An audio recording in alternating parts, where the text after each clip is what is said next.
Salut!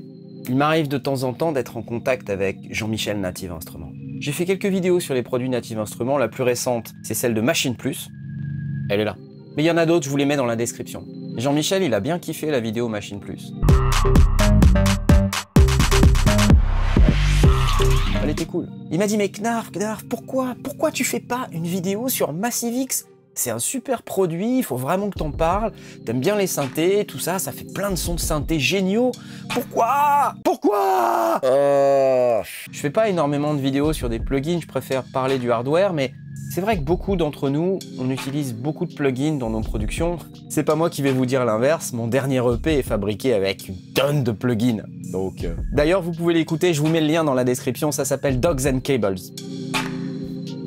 Super musique. En plus, je suis complètement objectif, quoi. Bref, il m'a dit, regarde Massive X. Et je lui ai dit, oh. Il m'a fait, regarde Massive X. Je fais, s'il te plaît, regarde Massive X. Alors, j'ai commencé à regarder Massive X. Et soudain, j'ai fait ça.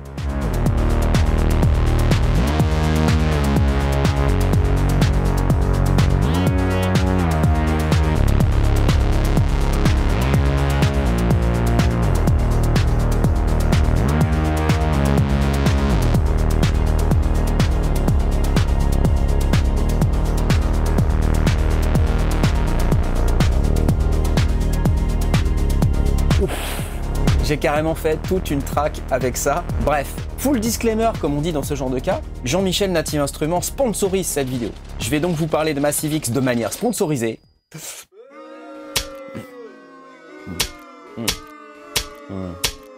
Ça m'empêchera pas de dire ce que j'ai à dire sur le produit. Ce qui est marrant, c'est que tous les éléments se sont mis contre moi pour que je ne fasse pas cette vidéo. Plein de problèmes, plein de trucs qui se sont mis en travers de la route et la vidéo, elle traîne.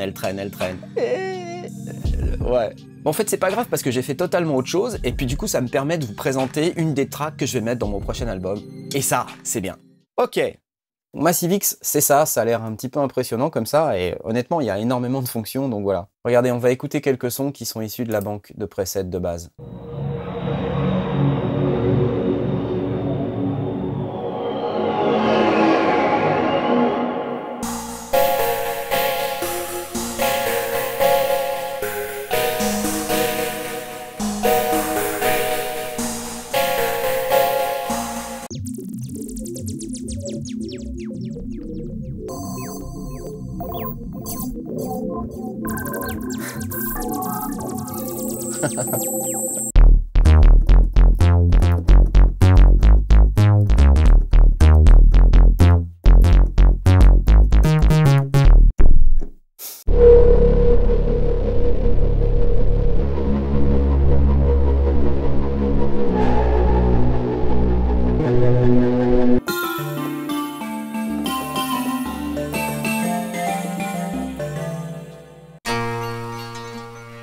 Waouh!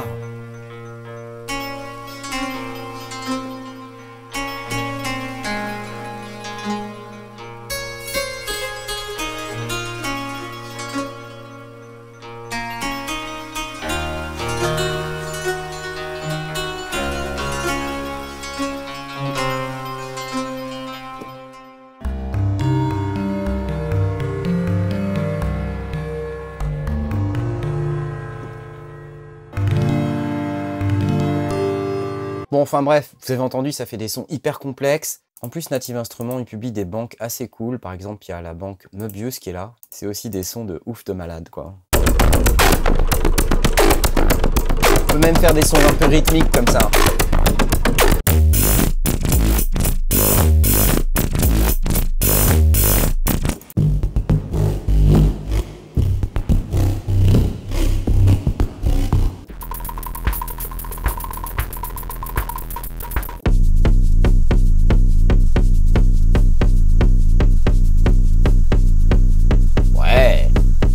Ce qui est vraiment pas mal, c'est qu'il y en a pour tous les goûts, quoi. J'ai la banque qui s'appelle Pulse, là, qui est aussi très très cool.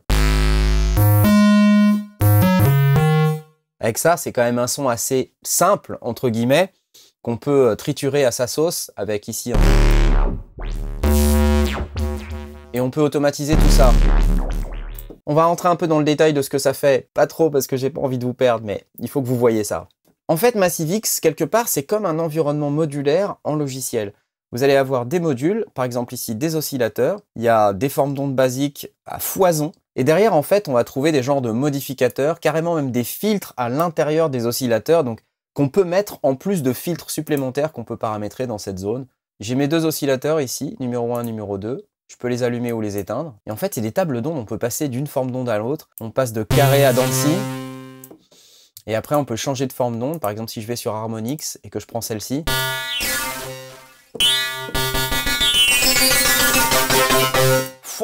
Et après, derrière, on peut ajouter un modificateur. C'est un truc qui va un petit peu triturer votre forme d'onde.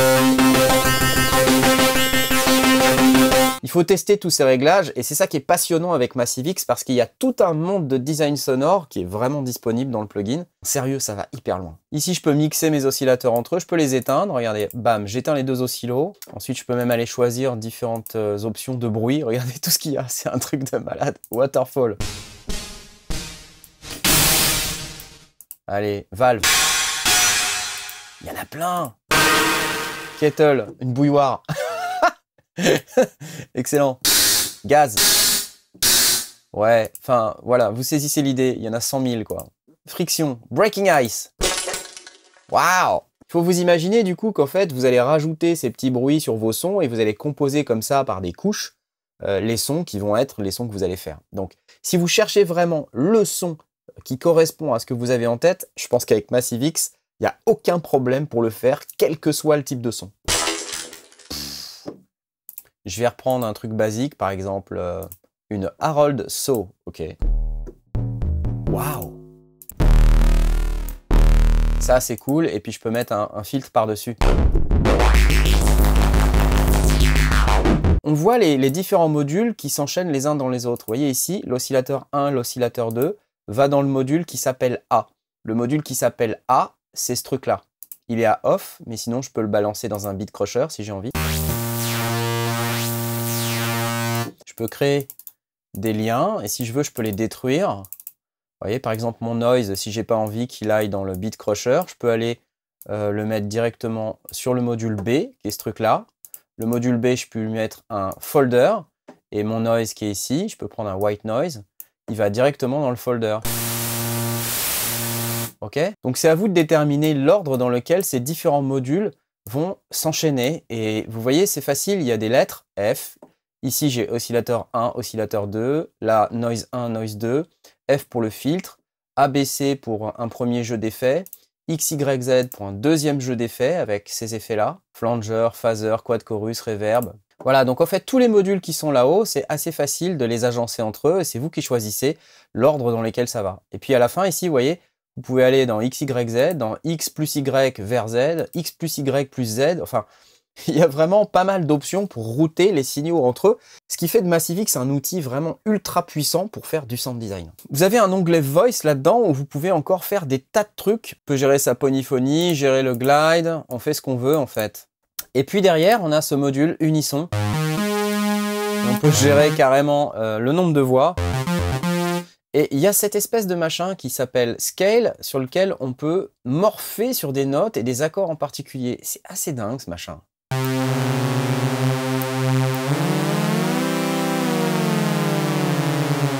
J'adore! C'est top! Et c'est diatonique. En fait, les notes, elles restent dans la gamme, ce qui est vraiment super, quoi.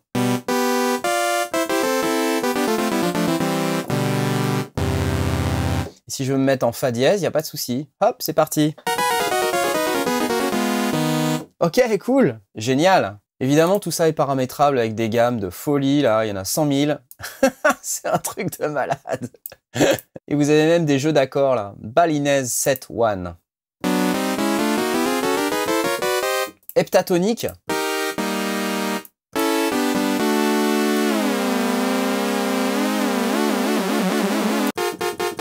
Je peux faire le klaxon de voiture aussi. Dans l'ancien plugin Massive que je connais très bien, d'ailleurs, j'avais fait même une série sur comment refaire Oxygène de Jean-Michel Jarre. Je l'avais jamais terminé, mais je vous mets le lien ici, parce que c'est sur mon autre chaîne YouTube, Knarf Sondier. C'est un truc assez obscur avec des vidéos un peu what the fuck dessus. un peu comme sur cette chaîne en fait. Une des grandes innovations de Massive à cette époque-là, au-delà du fait que c'était un plugin assez puissant au niveau synthèse sonore, c'était aussi l'idée qu'on pouvait introduire de la modulation avec une méthode bien à lui, cette manière de voir les modulations avec des petits anneaux autour des potards, et c'était ultra pratique, ultra visuel, ultra facile à paramétrer, et donc ça permettait à n'importe qui de se mettre vraiment à moduler des paramètres de manière très simple. Ils ont gardé ça dans Massive X, et ils ont introduit plein de sources de modulation. Par exemple, quand on va cliquer ici sur P1, on a un espèce de mini séquenceur sur lequel on va pouvoir paramétrer un certain nombre de trucs, des courbes. Donc ça permet de faire des enveloppes, par exemple, à multipoints, donc c'est ultra puissant. Et bien sûr, ces enveloppes, on peut les synchroniser au tempo, comme vous pouvez voir ici, avec différentes signatures rythmiques. Sinon, on peut prendre une valeur à la noire et puis créer ce genre de dessin. Et ensuite, derrière, je vais attraper cette petite croix ici et je vais aller la poser à cet endroit précis. Et ça, ensuite, je vais cliquer là et maintenir. Vous voyez, ça fait une espèce de petit rond orange autour de mon filtre qui signifie qu'on va moduler à concurrence de cette valeur. C'est extrêmement visuel, extrêmement facile, très très simple à paramétrer. Et là, maintenant, je vais jouer quelque chose.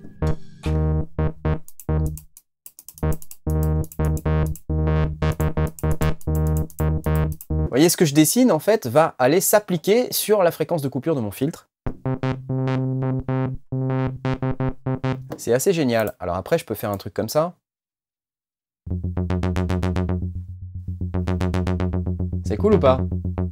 Et en fait, à chaque fois que vous allez avoir ces espèces de petites croix, c'est des sources de modulation et vous pouvez les déposer. Vous voyez, quand vous cliquez, vous avez tout un tas de petits carrés blancs là, qui apparaissent en dessous des paramètres qui sont modulables. Et à chaque fois, vous pouvez en déposer jusqu'à 3. Waouh! Ça module ce truc-là, là. Il y a 3 petits séquenceurs comme ça. Là, il y a 3 enveloppes, mais en réalité, vous pouvez transformer à peu près n'importe quoi, soit en enveloppe de modulation, soit en LFO. Et il y a des LFO qui sont pré-paramétrés ici. Vous voyez, des LFO qui sont super compliqués avec des formes d'ondes un peu spéciales qu'on ne retrouve pas dans beaucoup de plugins, hein, je dois vous le dire. Par exemple, si je prends cette forme d'onde-là et que je veux prendre mon LFO, switcher LFO qui s'appelle L4, là, je peux aller le mettre, je sais pas, sur le bruit blanc, le niveau de bruit blanc. Allez, c'est parti. Hop. Pareil, hein, je maintiens et puis je monte. Je peux changer la forme d'onde. Donc évidemment, j'ai ces 3 LFO, mais je peux aussi changer mes enveloppes qui sont ici en LFO si j'ai envie. Je peux changer en enveloppe, modulation, en exciter enveloppe ou en random LFO. Ça, c'est des trackers. En fait, vous voyez, ça, c'est la position du clavier. Et en fonction de la position du clavier, vous pouvez dire, je vais avoir un paramètre qui va plutôt, quand je vais être dans cette zone du clavier, aller plutôt par là. Ensuite, je vais descendre. Voilà. Et puis, il suffit ensuite d'associer ce paramètre à n'importe quoi dans votre destination de modulation. Et ça va réagir en fonction de là où vous êtes sur le clavier. Donc plein d'options, plein de sources de modulation, des destinations qui sont assez complexes comme vous avez pu le voir, la possibilité de router les composants entre eux de manière hyper intelligente, puis derrière un max de presets qui vont être hyper inspirants pour vous et qui vont vous permettre de démarrer quelques idées pour créer des morceaux. Tiens, en parlant de morceaux, ok, je vous ai montré en début de vidéo, j'ai fait ce morceau, c'est exclusivement du Massive X, sauf la batterie, les percus qui sont faites avec machine. J'ai été inspiré très rapidement par les sons que j'ai écoutés, je les ai un tout petit peu modifiés à ma sauce parce que j'aime bien partir de quelque chose et ensuite essayer de voir dans quelle mesure ça s'adapte par rapport à l'ambiance que je veux, par rapport au morceau, par rapport à ce que j'ai envie vraiment de véhiculer comme émotion.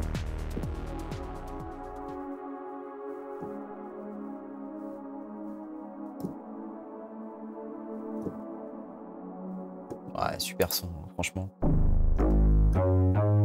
Il y a des basses de folie dans Massive X. Et en fait, ce que j'aime bien, comme je vous ai dit tout à l'heure, c'est la possibilité de créer des sons qui sont complètement tarés, des sons de dingue, avec vraiment beaucoup de textures, des choses qu'on n'arrive pas à faire avec des synthétiseurs analogiques, mais aussi la possibilité de créer des sons qui sonnent vraiment gras, vraiment analo de folie, comme par exemple cette basse.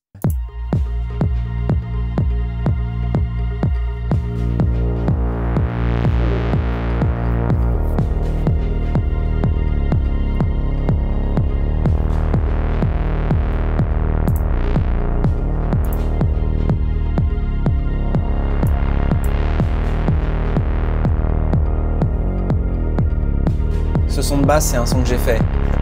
D'ailleurs, je l'ai pompeusement appelé Init Massive X étoile. Ouais, je suis nul à nommer les presets. Mais ce truc est fou en fait. Vous entendez ça? Waouh!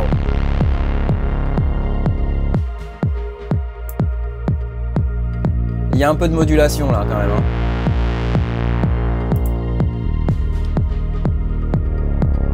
C'est ce son là. Ça compresse un peu parce que j'ai mis un sidechain. Si vous regardez, le cutoff est beaucoup automatisé. J'ai automatisé avec Live et derrière ça donne ça.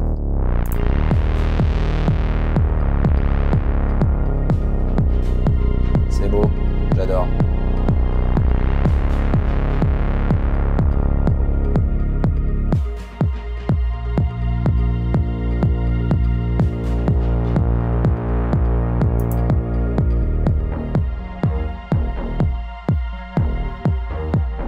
J'ai posé pas mal d'idées, moi je travaille beaucoup comme ça, j'essaye d'être inspiré, d'essayer de trouver des parties différentes dans mon morceau. Et ça se construit, il y a une structure qui se forme de cette manière-là. Et puis derrière, j'agence cette structure, je crée des transitions, je mets de l'automation, et ça me donne les morceaux que vous connaissez. Après, si j'avais un ou deux trucs à dire à propos de Massive X, le premier truc qui me saute à la figure, personnellement, c'est que pour l'instant, Massive X n'est pas compatible avec Apple Silicon. Moi, je viens de m'acheter un Mac M1. S'il te plaît, Jean-Michel Native Instruments, il faut absolument que ça marche sur Apple M1. S'il te plaît, c'est indispensable. Petite update sur le sujet depuis que j'ai filmé cette vidéo. En fait, Native Instruments a rendu Massive X compatible avec le Mac M1. Alors, par l'intermédiaire de Rosetta, vous savez, c'est le produit qui assure la compatibilité entre les Mac Intel et les Mac Apple Silicon. Donc, c'est pas encore 100% natif Mac M1, donc Apple Silicon, mais par contre ça marche très très bien maintenant sur un Mac M1, donc on peut démarrer ses projets, ouvrir des projets créés sur PC sur Mac M1, c'est ce que j'ai fait, ça marche très très bien. Donc pas de problème particulier sur la consommation CPU, enfin, j'ai pas constaté vraiment de surconsommation particulière. Donc voilà, super nouvelle, donc tout ce que j'ai dit là, laissez tomber, vous oubliez, voilà. Deuxième truc qui m'a un tout petit peu pénalisé, vous voyez ce son là qui s'appelle ARP-X. Il y a une petite étoile, ça veut dire que je l'ai modifié. Initialement, je l'ai pris d'une banque. Et vous voyez que, en fait, quand je sauve mon projet et que je le rouvre, il ne me le remet pas dans la banque d'origine, ce qui fait que je ne sais plus où il était ce son. C'est un peu dommage que derrière, impossible de retrouver le son ARP-X. Et puis surtout, il n'y a pas de moteur de recherche, il n'y a pas moyen de mettre un son en favori ou voilà. Et ça pour moi, alors que Native Instruments a quasiment inventé le tagging des sons avec un système ultra sophistiqué de classement par catégorie, par attribut, etc. Ne pas avoir ça dans Massive X, donc voilà, un petit effort sur la gestion des presets, ça serait quand même bienvenu. Ou au moins à défaut, mémoriser l'origine du son, parce que là, vous voyez, All Types, c'est pas très pratique. Voilà, c'est tout ce que j'ai à dire. Pour le reste, franchement, ça déchire, c'est super bien. La performance CPU est OK compte tenu de la puissance du plugin. Vous voyez, j'arrive à faire une track complète avec, je sais pas, 10 instances massives et je suis encore qu'à 30% de CPU. Franchement, pour moi, c'est un plugin qui est tout à fait OK et qui vient complémenter ma palette sonore de manière assez magistrale. Donc oui, très certainement, à partir de maintenant, je vais utiliser Massive X dans mes prods. Vous avez vu, ça sonne d'enfer. Et si Jean-Michel Native Instruments n'avait pas insisté pour que je jette un œil, ça serait probablement pas arrivé. Donc voilà, à mon tour de vous dire d'aller faire un petit tour dessus parce que ça vaut le détour. Dites-moi ce que vous pensez de ma track dans les commentaires, j'aimerais bien voir vos réactions par rapport à ce que je viens de vous faire écouter, par rapport au son global de Massive X. Et si vous avez une remarque ou une question à propos de Massive X, n'hésitez pas à poster dans les commentaires. Si j'ai la réponse, je répondrai. Aussi un petit like, un commentaire, ça permet de faire plaisir à l'algo YouTube et ça fait progresser la chaîne si vous voulez vraiment me soutenir. C'est comme ça qu'il faut faire. Allez, c'est tout pour aujourd'hui, ciao!